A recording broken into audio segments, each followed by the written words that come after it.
Bom, pessoal, vamos começar aqui a gravação, né, da nossa semana de revisão. Essa daqui é referente à apostila 1 do terceirão. E qualquer dúvida que tiver, manda aí nos comentários ou diretamente para mim. A gente vai estar sanando essas dúvidas aí nessas semanas, né, nesses dias que a gente vai ficar diretamente afastado. Então aqui a gente vai começar com as propriedades da matéria, certo? Então vamos lá. Bom, falar de matéria diretamente, a gente vai falar aí dos estados físicos da matéria. Lembrando que os estados físicos da matéria, esse tipo de diagrama, ele já aparece para vocês desde o ensino fundamental 2. E a gente tem lá, por exemplo, o estado sólido, que possui forma e volume fixo, o estado líquido, que possui forma e forma variável e volume fixo, e o estado gasoso, né, que possui forma e volumes variáveis. Nunca esquecendo dessas características desses três estados. Bom, nas mudanças de estado físico, nós temos aí as transformações. Esse tipo de transformação, como já foi falado, é trabalhado diversas vezes desde o ensino fundamental 2 e muitas vezes, né, o aluno meio que confunde. Então, esse diagrama de fundamental importância está lembrando. Então, nós temos lá, né, de sólido para líquido, que é a fusão, de líquido para gasoso, vaporização, de gasoso para líquido, liquefação ou condensação, de líquido para sólido, solidificação, né? E nós temos a sublimação, que pode ser tanto a passagem do sólido para o gasoso, como do gasoso para o sólido. Quando nós trabalhamos com uma substância pura, nós vemos que nós temos o ponto de fusão e o ponto de ebulição, né? Esse ponto de fusão e ebulição é uma característica de uma substância pura e também depende da pressão.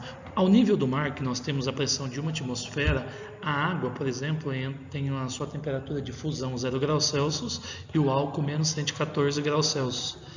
E, no caso aí, né, ao nível do mar, nós temos a temperatura de ebulição da água sendo 100 graus Celsius e do álcool 78 graus. Aqui eu coloquei, né, esses dois exemplos somente para a gente recordar.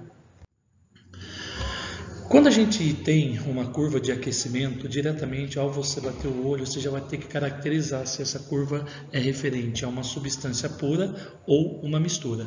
Por exemplo, aqui nós temos a curva de aquecimento para uma substância pura. Então,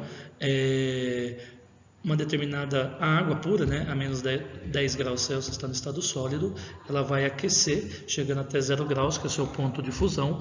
Nesse momento, o que vai acontecer? Ela deixa de ganhar temperatura e permanece durante um tempo até que todo sólido vire líquido. Isso é o que caracteriza uma substância pura, né? A presença desses dois patamares, tanto na fusão quanto na ebulição. Então, esses dois patamares que estão em verde aí, né, onde eu tenho sólido e líquido, né, e depois líquido e gasoso, caracterizam diretamente a substância pura. Aqui se trata de um diagrama de aquecimento, onde a minha temperatura inicial está abaixo. Com o decorrer do tempo, né, você aumenta a temperatura. Se tratando de uma curva de resfriamento, também para uma substância pura como a água, ocorre também a presença dos dois patamares, né, que está representado pela cor verde, líquido e gasoso, e depois sólido e líquido. Então, mais uma vez ressaltando a presença desses dois patamares, diretamente nos fornecem um gráfico de uma substância pura. Então, não esquecer que esses dois patamares aqui, diretamente, é o que caracteriza uma substância pura. Bom, quando eu tenho uma substância pura, eu tenho ponto de fusão e ebulição, diretamente eu consigo determinar qual é o estado físico que essa substância vai estar a uma determinada temperatura. Por exemplo, a água, eu tenho a passagem do sólido para líquido sendo 0 graus, de líquido para gasoso 100 graus. O etanol, que está mais abaixo, tem a passagem de sólido para líquido sendo menos 114 e de líquido para o gasoso 78 graus. Esse tipo de exercício que a gente vai ver vai utilizar o gráfico anterior, né, ou aquele tipo de reta anterior, para determinar os estados físicos. Nós temos um exercício que fala, né, Marte é permanentemente encoberto por calotas polares em ambos os polos, composta em sua maior parte de dióxido de carbono. Durante o verão norte, o dióxido de carbono sublima completamente, deixando uma camada residual de gelo e água. Esse processo que ocorre no verão norte, para o dióxido de carbono, pode ser representado graficamente. Então nós temos aí 5 gráficos que traz as mudanças de estado físico, né? E no caso aí nós temos a temperatura em função do tempo. Então, como ele falou que durante o verão norte o dióxido de carbono sublima completamente, né, deixando uma camada residual de gelo e água, então o gráfico 1 diretamente é o que nos traz a transformação, onde eu tenho, né, a passagem a um diagrama de aquecimento de uma substância pura com a presença então desses patamares aí. Já os estados físicos nesse exercício, né, os estados físicos da substância abaixo a 25 graus de 1 atm são respectivamente. Então o que a gente vai fazer? Aqui, diretamente, nós vamos colocar aquela reta que eu tinha mencionado anteriormente.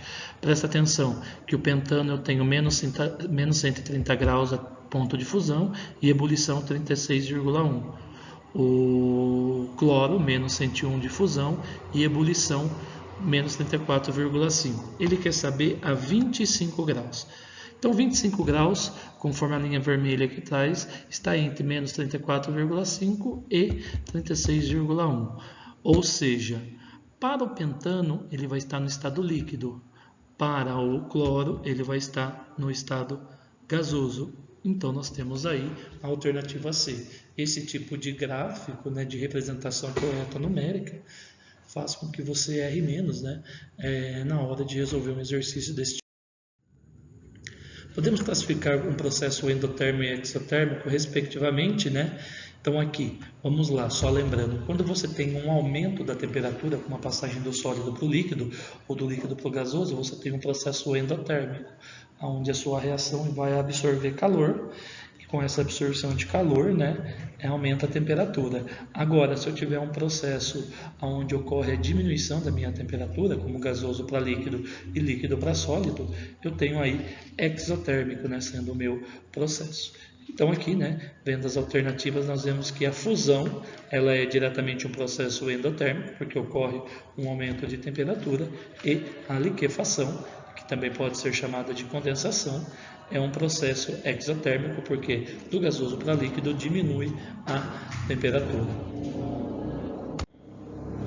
O galho e o rubídio são dois metais visualmente muito parecidos e apresentam as seguintes propriedades físicas.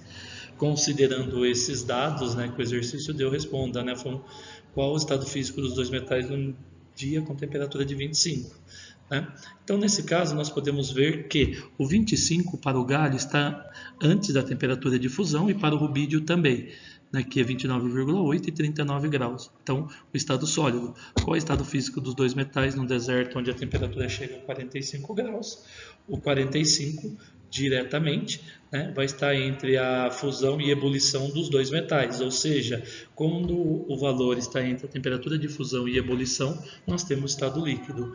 E como você identificaria os metais sem dispor de nenhum equipamento num dia com temperatura de 25 graus?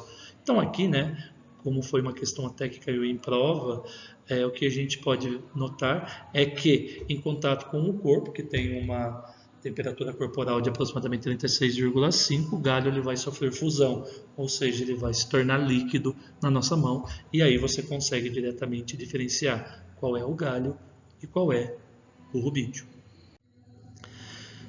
Vamos agora falar de substâncias puras e misturas. Observando o aspecto de um material, não podemos afirmar com certeza, né, se o meu sistema formado é uma substância pura ou uma mistura.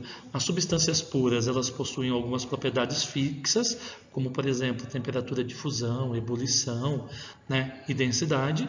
As misturas possuem propriedades variáveis e durante a fusão e ebulição de uma substância pura, possui temperatura constante. E isso foi representado nos exercícios e na explicação anterior, onde nós tínhamos a presença dos patamares. Já para uma mistura, a gente vai ver que não existe esse patamar, né? Nós temos uma temperatura variável. Por exemplo, substância pura, fusão e ebulição, né, conforme está representado aqui, certo? Nós vamos ter diretamente aí os patamares, né? Isso é uma característica de um gráfico de substância pura. Já na fusão, eu não tenho o ponto de fusão e o ponto de ebulição. Prestem atenção que não existem esses patamares, tanto que quando a gente calcula a mistura, o que nós vemos são variação na temperatura de fusão ou variação na temperatura de ebulição.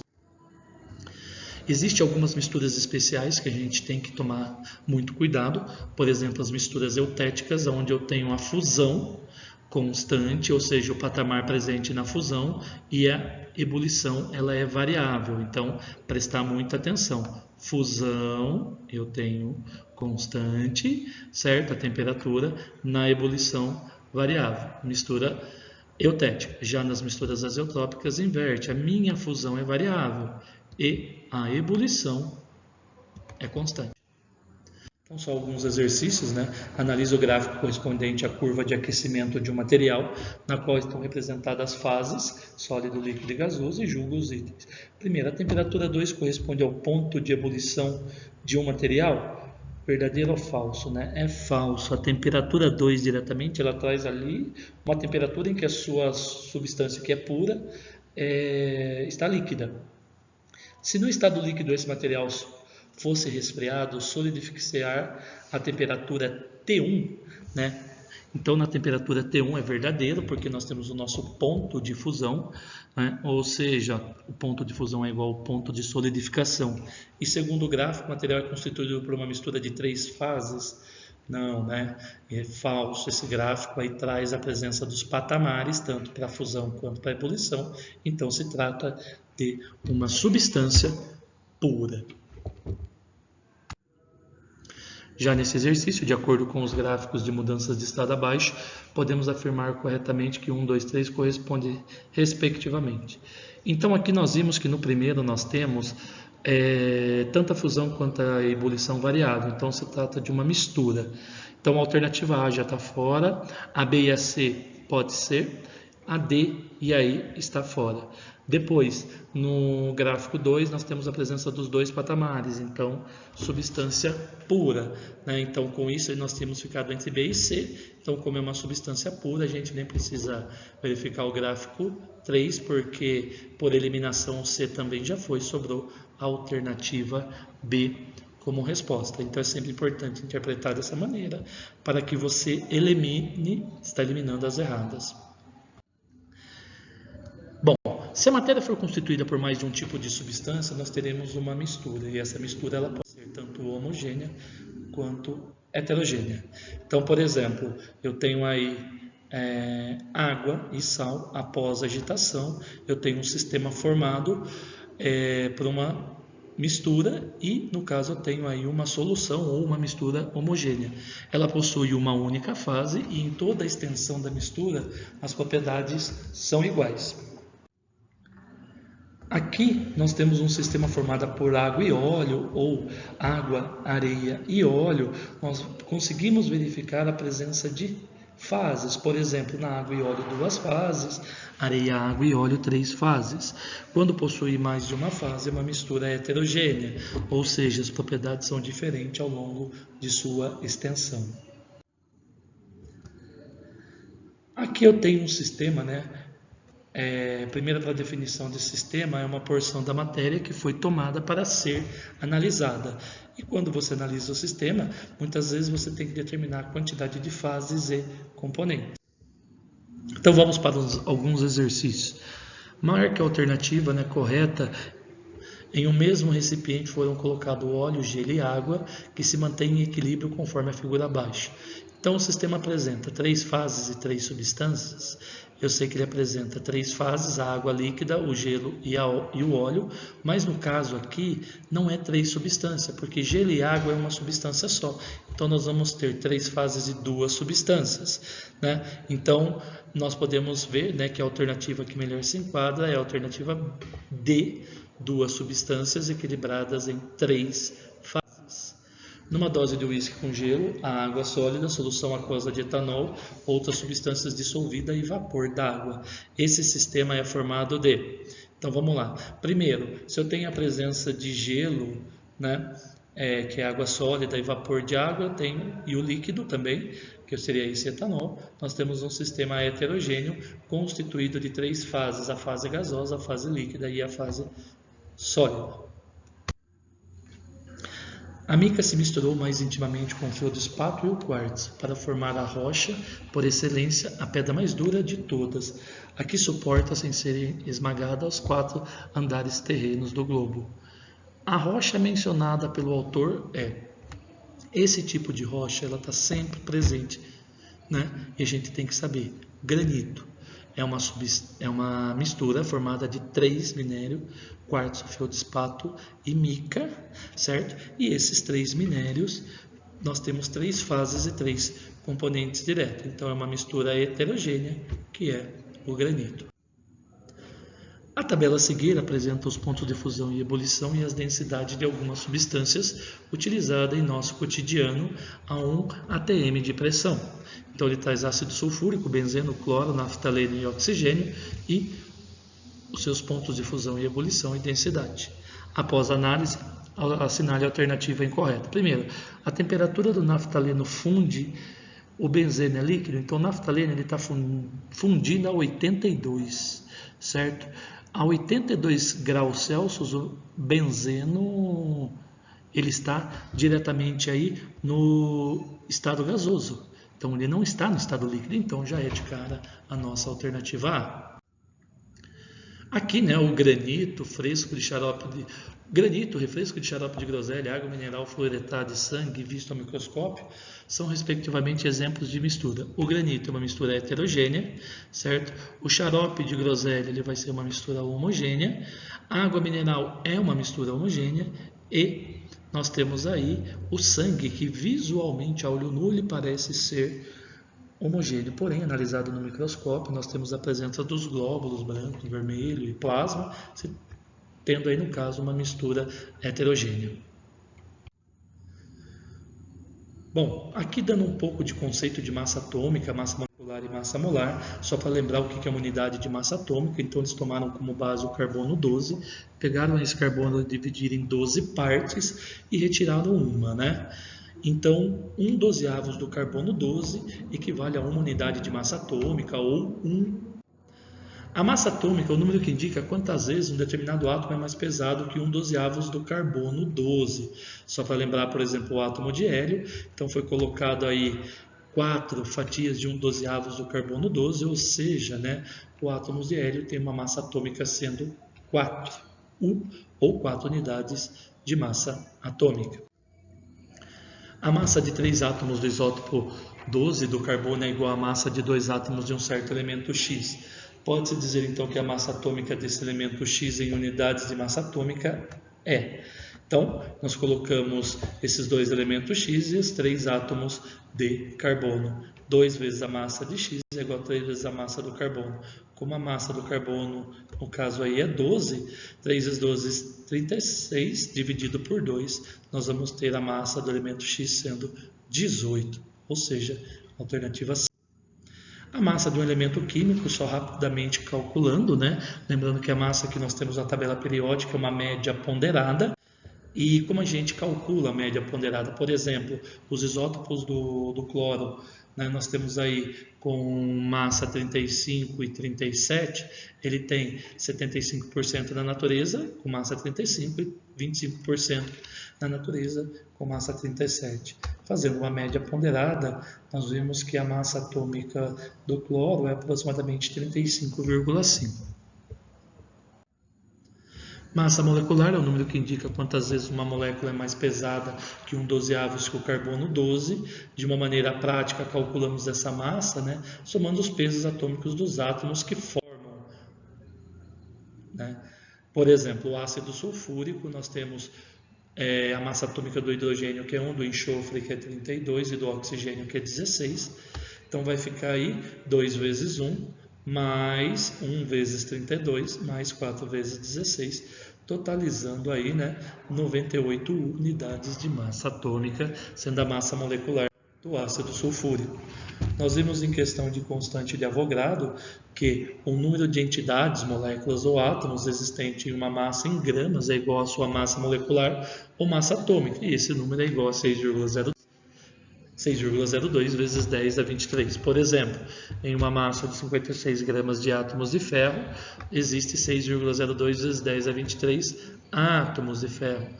A massa molecular da água é 18, então em 18 gramas de água existe aproximadamente 6 vezes 10 a 23 moléculas de água. A quantidade 6 vezes 10 a 23 é chamada de mol. Então, em uma amostra de 1,15 gramas de átomo de sódio, o número de átomos é igual. Bom, substituindo aqui, né, os dados que o exercício me deu, eu sei que em 23 gramas de átomo de sódio eu tenho 6 vezes 10 a 23, porém a minha amostra tem 1,15. Quantos mols? Qual vai ser o número no caso de átomos que eu vou ter? Resolvendo o cálculo matemático, nós chegamos a 3 vezes 10 a 22. Só tomem um cuidado com esse tipo de cálculo e principalmente trabalhar com notação científica. E aí nós vamos falar um pouco, né, dos nossos modelos atômicos. Os nossos modelos atômicos, praticamente o que eu vou dar aqui é uma passada fazendo um resumo geral. Eu indico aí um estudo um pouco mais sistematizado de modelo atômico.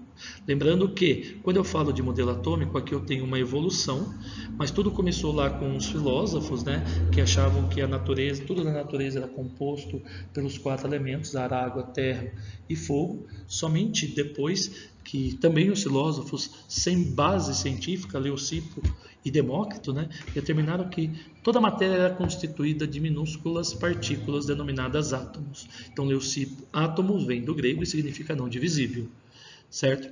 E isso se perdurou durante milhares, de anos, e por volta de 1803 nós tivemos o nosso primeiro modelo atômico, que foi o modelo atômico de Dalton. Esse modelo atômico já foi baseado em dado científico. Nesse modelo, ele determinou que toda a matéria era constituída de minúsculas partículas indivisíveis, denominadas átomos, e esse modelo é conhecido como bolinha de bilhar. Bom, passou-se aproximadamente aí, quase que 100 anos, nós tivemos o modelo atômico de Thomson. Aí já se caiu por terra do átomo não ser indivisível. Foi a primeira definição que nós tivemos do átomo divisível. Nós vimos que o átomo era composto de um fluido positivo, aonde existiam cargas negativas grudadas, incrustadas nelas aí. Esse modelo atômico de Thomson ficou conhecido como pudim de passas. Por volta de 1911, nós tivemos o modelo nucleado, ou modelo atômico de Rutherford, onde, no seu experimento, ele bombardeou uma lâmina delgada de ouro, com raios alfa, e viu que esses raios poucos sofriam desvios, alguns raios, algumas partículas não passavam, e a grande maioria passavam por essa lâmina. E com isso ele determinou que o átomo era composto de um núcleo. Nesse núcleo existia prótons e nêutrons, que depois veio ser descoberta por Chadwick, complementando esse modelo atômico de Rutherford, e existia uma eletrosfera, onde os elétrons giram numa orbital. Então nós temos aí em 1911 o modelo atômico de Rutherford. É importante a gente também ver o experimento que fez com que Rutherford determinasse esse modelo, que cai em diversos vestibulares. E depois, tempo depois, nós tivemos um estudo mais sistematizado no modelo atômico de Rutherford que Bohr desenvolveu. Bohr simplesmente estudou mais as camadas eletrônicas. Nessas camadas eles viam a quantidade máxima que os elétrons pode ter por camada, determinou aí quantos elétrons tinha na camada de valência, e a partir daí começou o estudo referente às ligações dos átomos para formar as moléculas. E chegamos ao modelo que no ensino médio não é falado muito, que é a nuvem eletrônica, por volta de 1926, que é o modelo de Schrödinger. Bom, gente, foi uma passagem rápida aqui, eu espero que eu possa ter ajudado, e o que vocês precisarem a gente vai estar aí a toda disposição. Muito obrigado, bom estudo a vocês.